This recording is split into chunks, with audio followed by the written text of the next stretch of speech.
तो शरद यादव की सहमति से नीतीश कुमार उस समय पार्टी के विलय के बाद वो राष्ट्रीय अध्यक्ष बने थे। देखिए, जीतने का क्या बात है, नीतीश कुमार तो उस पार्टी में हाथी के रूप में हैं। जो उनके खिलाफ बोल रहे हैं हमको, तो उनको चूहा के श्रेणी में रखते हैं, क्योंकि वो खोज रहे थे जो पद वो उनको नहीं मिला। अब जदयू का नेतृत्व हमको पार्टी से निकाल दे ताकि विधान परिषद में मेरी सदस्यता बची रह जाए।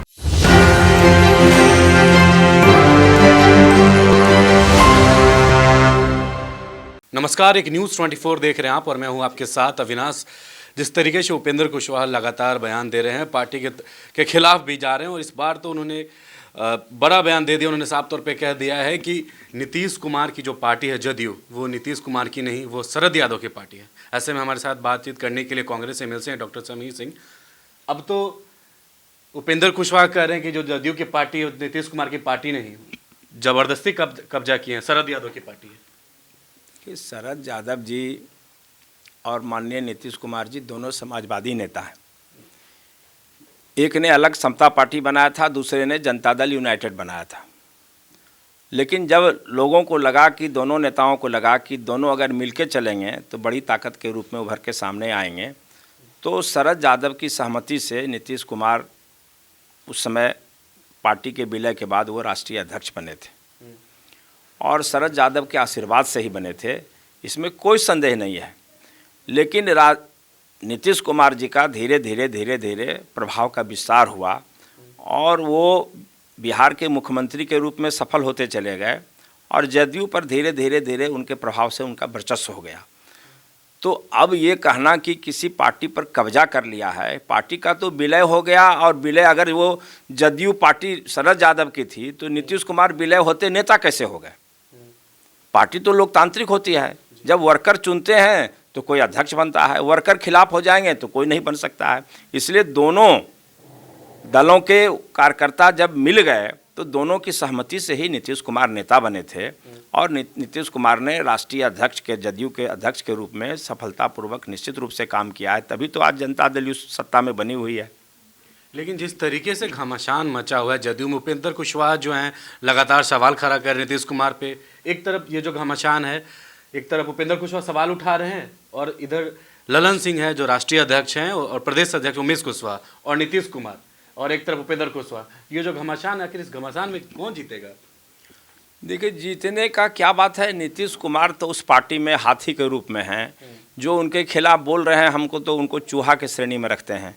दोनों में कोई मुकाबला नहीं है और स्वाभाविक है कि जिसका पार्टी में प्रभाव है, वर्चस्व है, उसकी जीत होगी। और लड़ाई किस बात का? लड़ाई तो बराबरी में होता है ना, तब न जीत हार का फैसला होगा।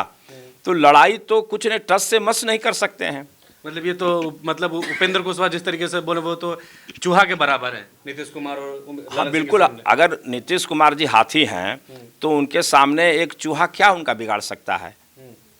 हाथी की शक्ति निश्चित रूप से बड़ी होती है, तो उससे कोई मुकाबला नहीं कर सकता है उपेंद्र कुशवाहा। लेकिन ये भी कह रहे हैं कि हम लगातार पार्टी के लिए काम कर रहे हैं, पार्टी कमज़ोर हो रही है, इसको लेकर वो बैठक भी करने वाले आने वाले 19-20 तारीख को।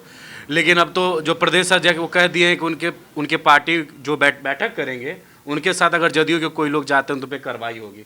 तो आखिर ये मनसा क्या उपेंद्र कुशवाहा का? बैठक वो करते हैं कोई चीज़, तो वो बैठक करके वो जो पुरानी उनकी पार्टी थी रालोजपा, तो रालोजपा के जो साथी उनके साथ परमानेंट जो निजी रूप से उनके साथ रहते हैं, जिसकी मामूली संख्या है, तो उसी का वो मीटिंग करेंगे, प्रचार प्रसार करेंगे, ताकि कोई आदमी दूसरा दल जो है सो दूसरे दल से, हमको लग रहा है उनकी बात हो रही है।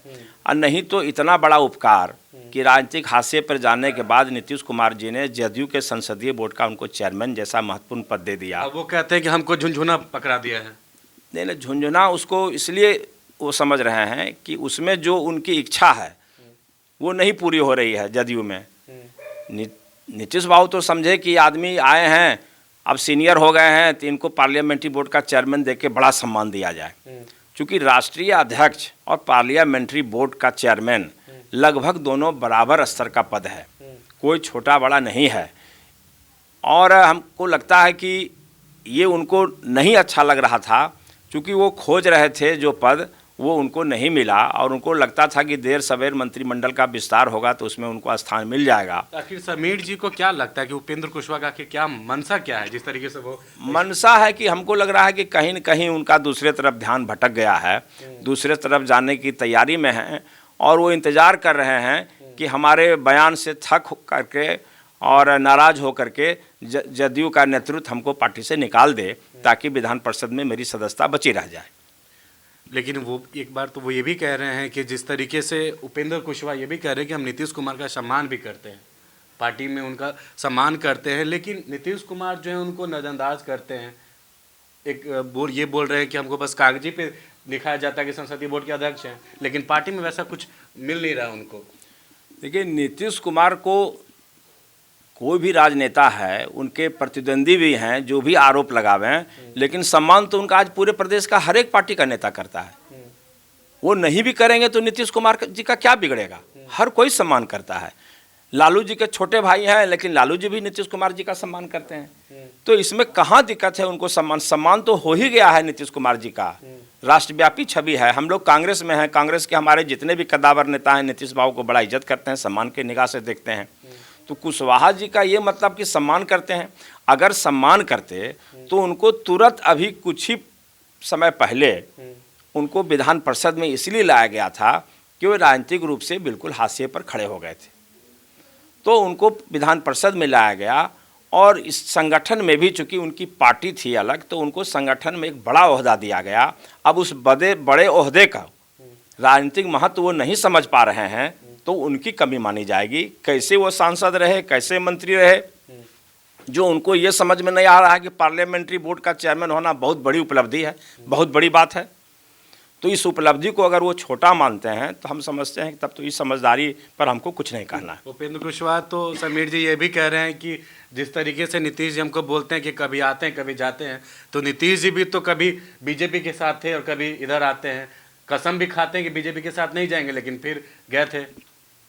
देखिए, अगर किसी का उद्देश्य है बिहार का विकास करना, तो स्वाभाविक है वो तभी संभव है जब वो सत्ता में रहे।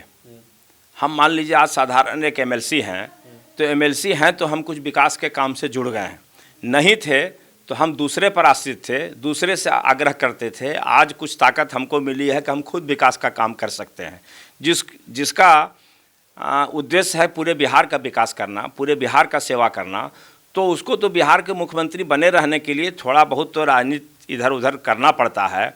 और जब लगता होगा नीतीश कुमार जी को कि कोई आदमी हमको धोखा दे सकता है, छोड़ सकता है, तो समझदार हैं, तो स्वाभाविक है कि वो नहीं हटें, बने रहें, इसके लिए वो समझौता करते हैं। तो हर कोई करता है। वाजपेयी जी भी समर्थन से जो थे, मोदी जी भी आज कई पार्टी के समर्थन से हैं, तो इससे क्या होगा। ठीक है, नीतीश कुमार समझदार है इसलिए समझौता करते हैं। और जिस तरीके से उपेंद्र कुशवाहा इन दिनों बयान दे रहे हैं, लगातार अपने मुख्यमंत्री पर सवाल उठा रहे हैं, उन पर साफ तौर पे कांग्रेस के एमएलसी हैं समीर सिंह, उन्होंने साफ तौर पे कह दिया है कि उनका जो मंशा है वो साफ तौर पे क्लियर है कि पार्टी छोड़ना चाहते हैं और विधान परिषद का सदस्य जो है सदस्यता को उसको कायम रखना चाहते हैं। और नीतीश कुमार जदयू में हाथी है और उनके सामने उपेंद्र कुशवाहा चूहा के समान है। साफ तौर पे कांग्रेस के एमएलसी उन्होंने साफ तौर पे ये चीज़ कह दिया। बहरहाल इस खबर में इतना ही। सहयोगी जैकी के साथ मैं अविनाश, एक न्यूज़ 24 पटना।